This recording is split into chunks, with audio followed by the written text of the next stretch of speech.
America की Iran को धमकी तो रूस ने भी दिखाई भपकी। ईरान को मिला एक और साथ। क्या वर्ल्ड वॉर 3 की तरफ बढ़ रही हालात।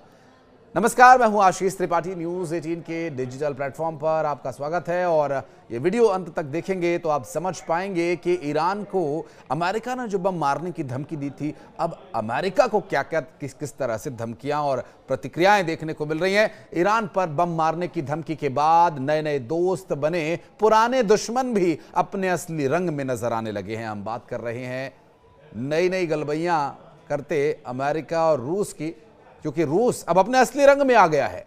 कहीं ये तीसरे विश्व युद्ध की ओर बढ़ते कदम तो नहीं।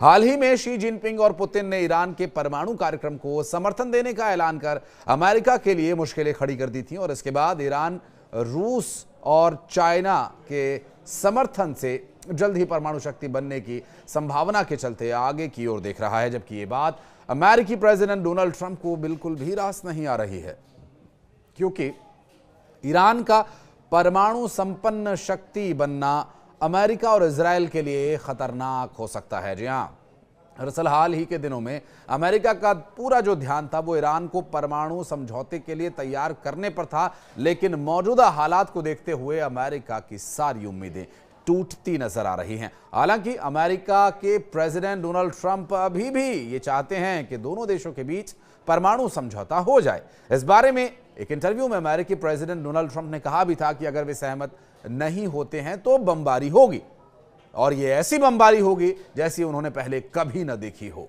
अब इसके बाद इंटरनेशनल अफेयर्स जनरल को दिए गए एक और इंटरव्यू में बोलते हुए रूस के उप विदेश मंत्री सार्गेई रायाबकोव ने इस मुद्दे पर चिंता जताई है। उन्होंने जोर देकर कहा कि धमकियों और अल्टीमेटम्स को लेकर तनाव तो बढ़ेगा। अमेरिकी प्रेसिडेंट डोनाल्ड ट्रंप के जवाब में ईरानी संसद के स्पीकर ने अमेरिकी सैन्य ठिकानों को तबाह करने की चेतावनी भी दी थी। ईरान के संसद के स्पीकर मोहम्मद बकर कलीबाफ ने अंतर्राष्ट्रीय कुछ दिवस पर तेहरान यूनिवर्सिटी में आयोजित एक कार्यक्रम को संबोधित करते हुए ये बातें कही थी। और इसके पहले एक रिपोर्ट में ये कहा गया था कि अमेरिकी प्रेसिडेंट डोनाल्ड ट्रंप ने चेतावनी दी है कि अगर ईरान ने अपने परमाणु कार्यक्रम पर समझौता करने से इनकार किया तो वो ईरान पर बमबारी करने का विचार करेंगे। और ईरान को इस बात का पूरा एहसास है कि अगर अमेरिका उस पर हमला करता है तो रूस और चाइना उसके साथ खड़े होंगे। अमेरिका के खिलाफ वैश्विक समीकरण में ये दो बड़े खिलाड़ी ईरान की ताकत को और मजबूत कर रहे हैं। एक और खिलाड़ी है, उसकी भी बात करेंगे। एक और बड़ा प्लेयर इस गेम में है। अमेरिकी खेमे के प्रतिबंधों का जवाब देने के लिए ईरान के पास कूटनीतिक और सैन्य विकल्प मौजूद हैं। ईरान की सबसे बड़ी ताकत उसका आत्मनिर्भर सैन्य तंत्र है, और खास करके उसकी मिसाइली क्षमता। ईरानी मिसाइली रिवॉल्यूशनरी गार्ड्स कॉम्स के वरिष्ठ commander general Amir Ali Hajizadeh ने अमेरिका को चेतावनी देते हुए कहा कि अमेरिका के क्षेत्र में कम से कम 10 सैन्य ठिकाने हैं जहां 50,000 सैनिक तैनात हैं। अगर वे हम पर हमला करते हैं तो उन्हें कड़ा जवाब मिलेगा। ईरान ने केवल बयानबाजी तक खुद को सीमित नहीं रखा, बल्कि उसने संयुक्त राष्ट्र के जरिए भी अमेरिका को सीधी चेतावनी भेजी है। और संयुक्त राष्ट्र में ईरान के राजदूत अमीर सईद इरवानी ने अमेरिका की धमकियों को गैर जिम्मेदाराना करार देते हुए सुरक्षा परिषद को पत्र भी लिखा है।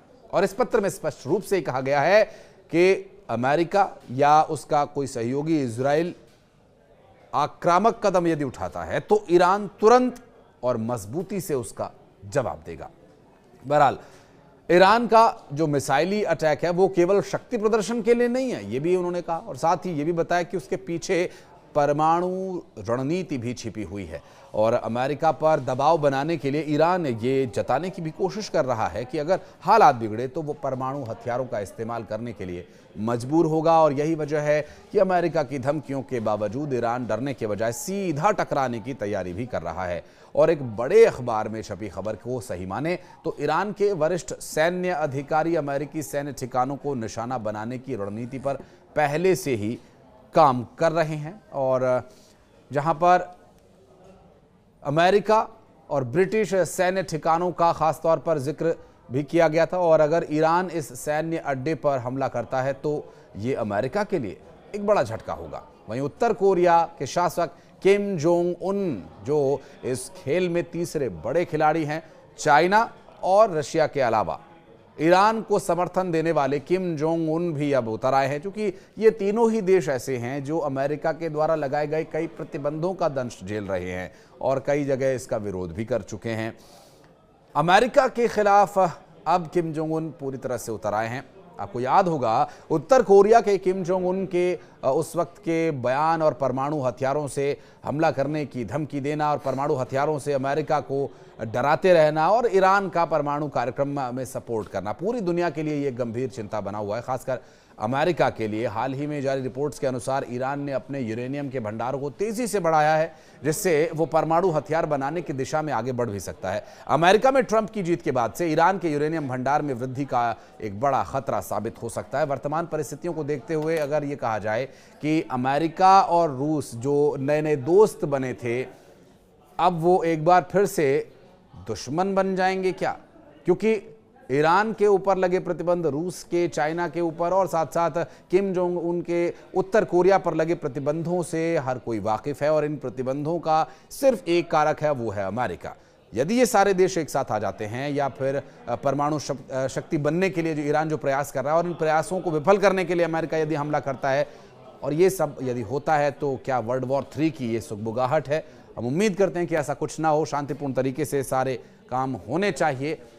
लेकिन वर्तमान परिस्थितियां किस ओर इशारा कर रही हैं, ये आप अपने विवेक से तय करके अब कमेंट सेक्शन में उपस्थिति दर्ज कराएंगे तो हम भी समझ पाएंगे कि इस वीडियो को देखकर आप इस मुद्दे पर कितनी समझ रखते हैं या फिर आप क्या समझना चाहते हैं। बहरहाल इस वीडियो को लेकर अगर आप कुछ कहना चाहते हैं तो ज़रूर कमेंट सेक्शन में अपनी उपस्थिति दर्ज कराइएगा। अगर ये वीडियो आपको इन्फॉर्मेटिव लगा तो ज़रूर इसे शेयर कीजिएगा अपने दोस्तों के साथ, अपने चाहने वालों के साथ। और इस वीडियो को शेयर करने के साथ अगर आप फेसबुक पर ये पेज पर वीडियो देख रहे हैं तो पेज को लाइक ज़रूर कीजिएगा। और अगर यूट्यूब पर ये वीडियो आपने देखा और अगर अभी तक आपने चैनल को सब्सक्राइब नहीं किया है तो प्लीज़ इसे सब्सक्राइब कीजिएगा। धन्यवाद।